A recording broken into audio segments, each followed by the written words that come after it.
Credit card और mobile bank में online fraud से बचाने के लिए भारतीय रिजर्व बैंक ने एक नई व्यवस्था बनाई है। सभी बैंकों को अब अनिवार्य रूप से सभी उपभोक्ताओं के एसएमएस अलर्ट को रजिस्टर करना होगा। इसके तहत उसी अलर्ट मैसेज से उपभोक्ता जवाब भेज सकता है कि उसके साथ फ्रॉड हो गया है। उसकी जानकारी के बिना या झांसा देकर किसी ने पैसे निकालने की कोशिश कर ली है। नई गाइडलाइन के तहत ऑनलाइन के अलावा दुकानों या मॉल में इलेक्ट्रॉनिक भुगतान के वक्त हुए फ्रॉड को भी शामिल किया गया है। बैंकों को अब अपने होम पेज पर फ्रॉड लेनदेन को रजिस्टर करना पड़ेगा।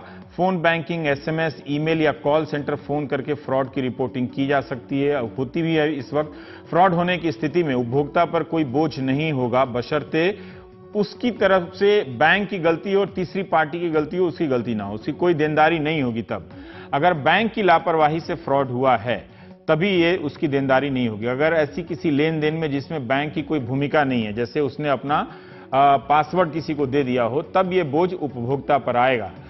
फिर भी उपभोक्ता को 3 दिन के भीतर बैंक को रिपोर्ट करना होगा। अगर उपभोक्ता ने गलती से भी किसी को पासवर्ड दिया है तब तो कुछ किया नहीं जा सकता। अगर आप जीएसटी के बारे में अब समझना चाहते हैं तो राजस्व सचिव हसमुख अधिया की मास्टर क्लास में जा सकते हैं। मास्टर क्लास 6 जुलाई से चालू है और 21 जुलाई तक चलने वाली है। दिल्ली के नेशनल मीडिया सेंटर में अधिया जी समझा रहे हैं, जिसका दूरदर्शन पर भी दिखाया जाता है। जिसे इस क्लास में उन्होंने बताया कि जो भी व्यापारी जिनका कारोबार 20 लाख से कम का है मगर वे दूसरे राज्य में अपना माल भेजते हैं, उन्हें जीएसटी के तहत पंजीकरण कराना होगा। ये क्लियर हो जाना चाहिए। ऐसी स्थिति में 20 लाख से कम टर्नओवर वाले कारोबार को मिली छूट उन पर लागू नहीं होगी, क्योंकि वो अपना माल दूसरे राज्य भेजते हैं। उन्होंने कहा कि यह बात गलत तरीके से फैलाई जा रही है कि कोई क्रेडिट कार्ड से बिल देता है तो वो 2 बार जीएसटी दे रहा है, 1 बार बिल पर और 1 बार क्रेडिट कार्ड के इस्तेमाल पर। एक ही बार जीएसटी देनी होगी। अगर कोई मैन्युफैक्चरर या कोई निर्माता अपने पुराने माल या नए माल पर नई दरों को नहीं लिखेगा तो उसे जीएसटी रूल के तहत जेल जाना पड़ सकता है। तो जेल यहां रेखांकित कर लीजिए।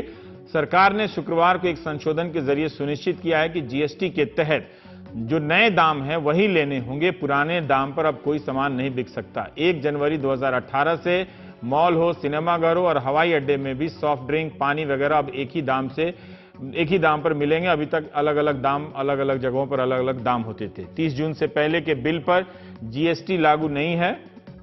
मान लीजिए कोई बिल जून में बना हो और उसका पेमेंट जुलाई में किया जा रहा हो तो उस पर पुराने नियम के हिसाब से टैक्स लगेगा, जीएसटी नहीं।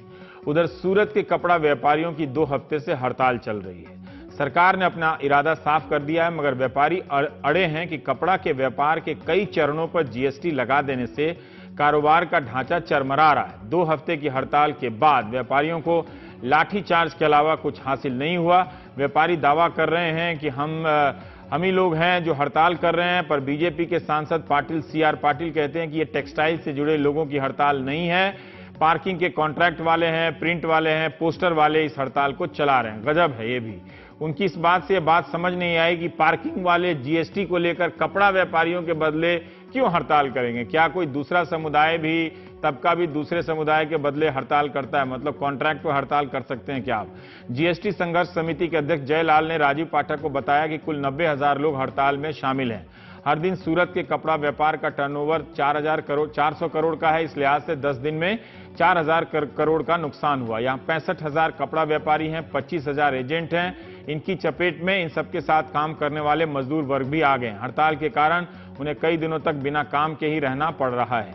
व्यापारियों का कहना है कि यार्न से आगे धागा बनाने के बाद से की जो प्रक्रिया है उस पर 5% जीएसटी नहीं लगनी चाहिए, क्योंकि यार्न के बाद कई तरह के काम होते हैं जो छोटे छोटे व्यापारी करते हैं। व्यापारियों को भी राजस्व सचिव के मास्टर क्लास में दिल्ली आ जाना चाहिए, समझना चाहिए, या फिर उन्हें ही सूरत बुला लेना चाहिए मास्टर क्लास के लिए। संवाद भी हो जाएगा और लाठीचार्ज के गिले शिकवे भी दूर हो जाएंगे। सूरत के बाद जालंधर, यहां 1700 करोड़ का खेल सामानों का कारोबार है। इसमें 70-80% असंगठित क्षेत्र की तरह काम होता है और 1 लाख के करीब लोगों को रोजगार मिलता है। इसमें हमारे सहयोगी निखिल पांधी ने उनकी रिपोर्ट की है।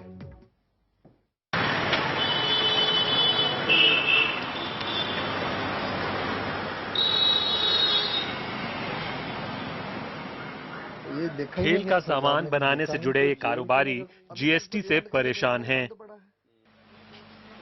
इनका सालाना कारोबार तकरीबन 1700 करोड़ के आसपास है। ये लोग देश के खेल सामान की 55% मांग पूरी करते हैं।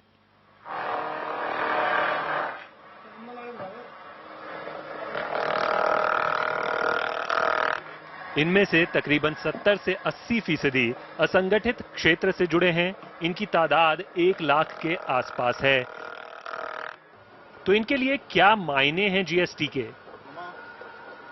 इनके जैसे निर्माता जो कारोबारियों को क्रिकेट बैट सप्लाई करते हैं, उनका कहना है कि पिछले हफ्ते में प्रोडक्शन गिरा है। इससे जुड़ा हुआ मामला है बेरोजगारी का। 20 साल का अरविंद कुमार इसका उदाहरण है। मैं 20-25 बैट बनाता था, 200-250 का काम करता था, यानी कि अपना खा पी के जो 4000 रुपये बचा लेता था। इस जीएसटी की वजह से जब से जीएसटी लग गई, एक भी पैसे का काम नहीं हो रहा। हम बेरोजगारी हो गई, तो अब हम नौकरी हीर रहे हैं। कहीं नौकरी मिल जाएगी तो नौकरी कर लेंगे। कहते हैं पक्का बिल चाहिए, इस वजह से माल हम नहीं लेंगे। हमारी उतनी प्रॉफिट नहीं है कि हम पक्का बिल टैक्स भर पाएंगे। 250 में टैक्स देंगे कि अपना बचाएंगे, क्या क्या करेंगे। गैर सरकारी अनुमानों के मुताबिक शहर भर में इस तरह की तकरीबन 15,000 यूनिट हैं। जीएसटी से पहले पंजाब में खेल के सामान पर 6.05% टैक्स लगता था। जीएसटी के बाद खेल के सामान 12 से 28% टैक्स के दायरे में आ गए हैं। यानी क्रिकेट बैट, फुटबॉल, टेनिस के रैकेट पर 12%, हेलमेट जैसे सामान पर 18%, योगा मैट समेत फिटनेस के सामानों पर 28% टैक्स लग रहा है। जीएसटी की वजह से शहर के तकरीबन 500 छोटे और मध्यम दर्जे के कारोबारियों के मन में असुरक्षा की भावना घर कर गई है। और उल्टा सरकार ने हम पे बहुत बड़ा बोझ लाद दिया जीएसटी में। 5.5% टैक्स वाली आइटम जो हैं उसको 12, 18 और 28% के स्लैब में डाल दिया। देखिए, वन नेशन वन टैक्स वाली बात तो रही नहीं है। जीएसटी जो लागू किया गया है, ये बहुत जल्दबाजी वाला फैसला है सरकार का। एक पासों कहते स्पोर्ट्स ਨੂੰ ਪ੍ਰਮੋਟ ਕਰਨਾ ਤੇ स्पोर्ट्स 28% टैक्स लग्जरी ਚ ਲੈ गए ने फिटनेस ਨੂੰ। स्पोर्ट्स बंदा फिट रहेगा तो स्पोर्ट्स खेलेगा। लेकिन बड़े उद्योग जीएसटी को दूसरी तरह से देख रहे हैं। ट्रैवलिंग पे, मशीनरी पे, लॉट ऑफ सर्विसेज पे, ट्रांसपोर्टेशन पे जो हम आगे सर्विस टैक्स दे रहे थे उसे इनपुट क्रेडिट नहीं मिल रहा था। इन अ वे वो बिजनेस के लिए लॉस था। अब नए सिस्टम में वो हमें सब कुछ गेन होगा। This is not a loss, this is a gain. बड़े उत्पादकों का कहना है कि जीएसटी से आने वाली प्रारंभिक परेशानियों पर काबू पाया जा सकता है, पर जालंधर के बहुमत लघु और असंगठित छोटे स्पोर्ट्स फूड इंडस्ट्री मैन्युफैक्चरर्स के लिए ऐसा कहना मुश्किल होगा। इस विशाल टैक्स रिफॉर्म के एक हफ्ते बाद आखिर आम उत्पादक और व्यापारी कितना आश्वस्त है? जालंधर में अश्विनी मल्होत्रा और अर्पित जायसवाल के साथ निखिल पांधी, एनडीटीवी इंडिया।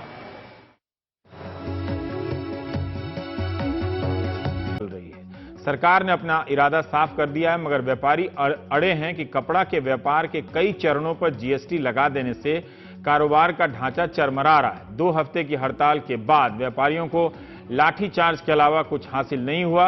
व्यापारी दावा कर रहे हैं कि हम ही लोग हैं जो हड़ताल कर रहे हैं, पर बीजेपी के सांसद सीआर पाटिल कहते हैं कि ये टेक्सटाइल से जुड़े लोगों की हड़ताल नहीं है। पार्किंग के कॉन्ट्रैक्ट वाले हैं, प्रिंट वाले हैं, पोस्टर वाले इस हड़ताल को चला रहे हैं। गजब है ये भी। उनकी इस बात से बात समझ नहीं आई कि पार्किंग वाले जीएसटी को लेकर कपड़ा व्यापारियों के बदले क्यों हड़ताल करेंगे। क्या कोई दूसरा समुदाय भी, तबका भी दूसरे समुदाय के बदले हड़ताल करता है? मतलब कॉन्ट्रैक्ट पर हड़ताल कर सकते हैं क्या आप? जीएसटी संघर्ष समिति के अध्यक्ष जयलाल ने राजीव पाठक को बताया कि कुल 90,000 लोग हड़ताल में शामिल हैं। हर दिन सूरत के कपड़ा व्यापार का टर्नओवर 400 करोड़ का है। इस लिहाज से 10 दिन में 4,000 करोड़ का नुकसान हुआ। यहाँ 65,000 कपड़ा व्यापारी हैं, 25,000 एजेंट हैं। इनकी चपेट में इन सबके साथ काम करने वाले मजदूर वर्ग भी आ गए। हड़ताल के कारण उन्हें कई दिनों तक बिना काम के ही रहना पड़ रहा है। व्यापारियों का कहना है कि यार्न से आगे धागा बनाने के बाद से की जो प्रक्रिया है उस पर 5% जीएसटी नहीं लगनी चाहिए, क्योंकि यार्न के बाद कई तरह के काम होते हैं जो छोटे छोटे व्यापारी करते हैं। व्यापारियों को भी राजस्व सचिव के मास्टर क्लास में दिल्ली आ जाना चाहिए, समझना चाहिए या फिर उन्हें ही सूरत बुला लेना चाहिए। सेंटर में अधिया जी समझा रहे हैं, जिसका दूरदर्शन पर भी दिखाया जाता है। जिससे इस क्लास में उन्होंने बताया कि जो भी व्यापारी जिनका कारोबार 20 लाख से कम का है मगर वे दूसरे राज्य में अपना माल भेजते हैं, उन्हें जीएसटी के तहत पंजीकरण कराना होगा। ये क्लियर हो जाना चाहिए। ऐसी स्थिति में 20 लाख से कम टर्नओवर वाले कारोबार को मिली छूट उन पर लागू नहीं होगी, क्योंकि वो अपना माल दूसरे राज्य भेजते हैं। उन्होंने कहा कि यह बात गलत तरीके से फैलाई जा रही है कि कोई क्रेडिट कार्ड से बिल देता है तो वो 2 बार जीएसटी दे रहा है, 1 बार बिल पर और 1 बार क्रेडिट कार्ड के इस्तेमाल पर। एक ही बार जीएसटी देनी होगी। अगर कोई मैन्युफैक्चरर या कोई निर्माता अपने पुराने माल या नए माल पर नई दरों को नहीं लिखेगा तो उसे जीएसटी रूल के तहत जेल जाना पड़ सकता है। तो जेल यहां रेखांकित कर लीजिए। सरकार ने शुक्रवार को एक संशोधन के जरिए सुनिश्चित किया है कि जीएसटी के तहत जो नए दाम हैं वही लेने होंगे, पुराने दाम पर अब कोई सामान नहीं बिक सकता। 1 जनवरी 2018 से मॉल हो, सिनेमाघर हो और हवाई अड्डे में भी सॉफ्ट ड्रिंक, पानी वगैरह अब एक ही दाम पर मिलेंगे। अभी तक अलग अलग दाम, अलग अलग जगहों पर अलग अलग दाम होते थे। 30 जून से पहले के बिल पर जीएसटी लागू नहीं है। मान लीजिए कोई बिल जून में बना हो और उसका पेमेंट जुलाई में किया जा रहा हो तो उस पर पुराने नियम के हिसाब से टैक्स लगेगा, जीएसटी नहीं। उधर सूरत के कपड़ा व्यापारियों की 2 हफ्ते से हड़ताल चल, मास्टर क्लास के लिए संवाद भी हो जाएगा और लाठीचार्ज के गिले शिकवे भी दूर हो जाएंगे। सूरत के बाद जालंधर, यहां 1700 करोड़ का खेल सामानों का कारोबार है। इसमें 70-80% असंगठित क्षेत्र की तरह काम होता है और 1 लाख के करीब लोगों को रोजगार मिलता है। इसमें हमारे सहयोगी निखिल पांधी ने उनकी रिपोर्ट की है।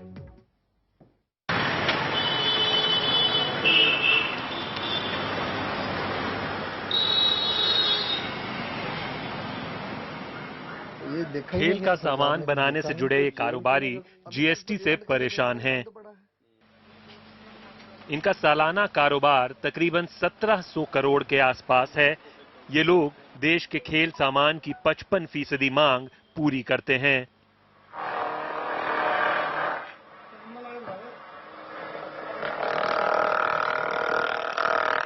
इनमें से तकरीबन 70 से 80% असंगठित क्षेत्र से जुड़े हैं। इनकी तादाद 1 लाख के आसपास है। तो इनके लिए क्या मायने हैं जीएसटी के? इनके जैसे निर्माता जो कारोबारियों को क्रिकेट बैट सप्लाई करते हैं, उनका कहना है कि पिछले हफ्ते में प्रोडक्शन गिरा है। इससे जुड़ा हुआ मामला है बेरोजगारी का। 20 साल का अरविंद कुमार इसका उदाहरण है। मैं 20-25 क्रेडिट कार्ड और मोबाइल बैंक में ऑनलाइन फ्रॉड से बचाने के लिए भारतीय रिजर्व बैंक ने एक नई व्यवस्था बनाई है। सभी बैंकों को अब अनिवार्य रूप से सभी उपभोक्ताओं के एसएमएस अलर्ट को रजिस्टर करना होगा। इसके तहत उसी अलर्ट मैसेज से उपभोक्ता जवाब भेज सकता है कि उसके साथ फ्रॉड हो गया है। उसकी जानकारी के बिना या झांसा देकर किसी ने पैसे निकालने की कोशिश कर ली है। नई गाइडलाइन के तहत ऑनलाइन के अलावा दुकानों या मॉल में इलेक्ट्रॉनिक भुगतान के वक्त हुए फ्रॉड को भी शामिल किया गया है। बैंकों को अब अपने होम पेज पर फ्रॉड लेनदेन को रजिस्टर करना पड़ेगा। फोन बैंकिंग, एसएमएस, ईमेल या कॉल सेंटर फोन करके फ्रॉड की रिपोर्टिंग की जा सकती है, होती भी है। इस वक्त फ्रॉड होने की स्थिति में उपभोक्ता पर कोई बोझ नहीं होगा, बशर्ते उसकी तरफ से बैंक की गलती हो और तीसरी पार्टी की गलती हो, उसकी गलती ना हो, उसकी कोई देनदारी नहीं होगी। तब अगर बैंक की लापरवाही से फ्रॉड हुआ है तभी ये उसकी देनदारी नहीं होगी। अगर ऐसी किसी लेन देन में जिसमें बैंक की कोई भूमिका नहीं है, जैसे उसने अपना पासवर्ड किसी को दे दिया हो, तब ये बोझ उपभोक्ता पर आएगा। फिर भी उपभोक्ता को 3 दिन के भीतर बैंक को रिपोर्ट करना होगा। अगर उपभोक्ता ने गलती से भी किसी को पासवर्ड दिया है तब तो कुछ किया नहीं जा सकता। अगर आप जीएसटी के बारे में अब समझना चाहते हैं तो राजस्व सचिव हसमुख अधिया की मास्टर क्लास में जा सकते हैं। मास्टर क्लास 6 जुलाई से चालू है और 21 जुलाई तक चलने वाली है। दिल्ली के नेशनल मीडिया से बैट बनाता था, 2-250 का काम करता था, यानी कि अपना खा पी के जो 4000 रुपये बचा लेता था। इस जीएसटी की वजह से जब से जीएसटी लग गई एक भी पैसे का काम नहीं हो रहा। हम बेरोजगारी हो गई तो अब हम नौकरी हेर रहे हैं। कहीं नौकरी मिल जाएगी तो नौकरी कर लेंगे। कहते हैं पक्का बिल चाहिए, इस वजह से माल हम नहीं लेंगे। हमारी उतनी प्रॉफिट नहीं है कि हम पक्का बिल टैक्स भर पाएंगे। 250 में टैक्स देंगे कि अपना बचाएंगे, क्या क्या करेंगे। गैर सरकारी अनुमानों के मुताबिक शहर भर में इस तरह की तकरीबन 15,000 यूनिट हैं। जीएसटी से पहले पंजाब में खेल के सामान पर 6.05% टैक्स लगता था। जीएसटी के बाद खेल के सामान 12 से 28% टैक्स के दायरे में आ गए हैं। यानी क्रिकेट बैट, फुटबॉल, टेनिस के रैकेट पर 12%, हेलमेट जैसे सामान पर 18%, योगा मैट समेत फिटनेस के सामानों पर 28% टैक्स लग रहा है। जीएसटी की वजह से शहर के तकरीबन 500 छोटे और मध्यम दर्जे के कारोबारियों के मन में असुरक्षा की भावना घर कर गई है। और उल्टा